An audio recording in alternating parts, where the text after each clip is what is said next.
শুধু খাওয়ার জন্যই কি বাড়ি থেকে বেরিয়েছি? বাড়িতে কি আমার ভাতের অভাব ছিল? কিন্তু যা চাই তা পাই কই? যাই হোক, পথ হেঁটে ক্লান্ত অবস্থায় একদিন সন্ধেবেলা এক গ্রামে এসে পৌঁছলাম। গ্রামটায় ঘন বসতি নেই, একটু ছাড়া ছাড়া বাড়ি ঘর, আম জাম বাঁশ বাগানে ভরা। একটা বড় আম বাগানের পাশে কাদের বেশ সুন্দর বাড়ি দেখে সেখানেই আশ্রয় নেব ভাবলাম।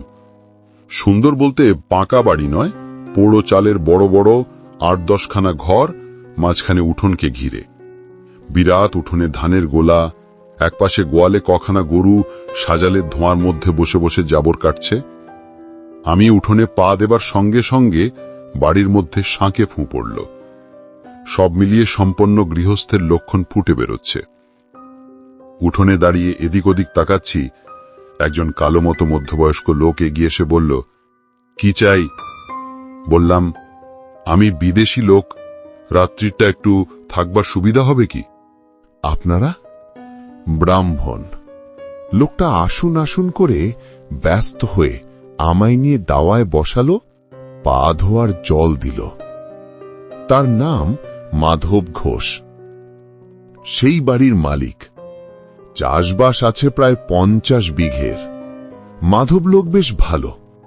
আমাকে রান্নার ব্যবস্থা করে দিয়ে সে ঠায় বসে রইল সামনে, বসে গল্প করে, আর একটু বাদে বাদে হুঁকোটিকে এগিয়ে দিয়ে বলে, সাজুন, ব্রাহ্মণের প্রসাদ পাব। কথায় কথায় আমি বললাম,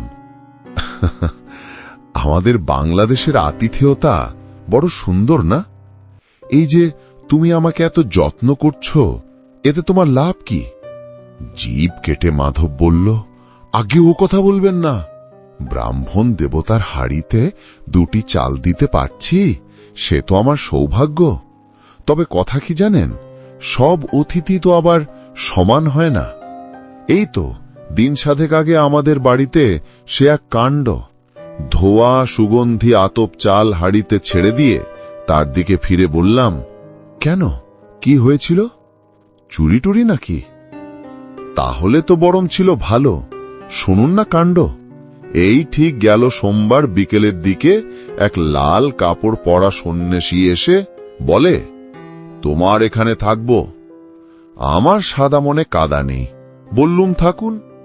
গোয়াল ঘরে রান্নার ব্যবস্থা করে দিলুম। দিব্যি চেহারা তার, ফর্সা রং, এই মোটা পৈতের গোছা, দেখে কিছু বুঝবার উপায় নেই। নিঃশেষিত কলকেটি উপড়ে করে তামা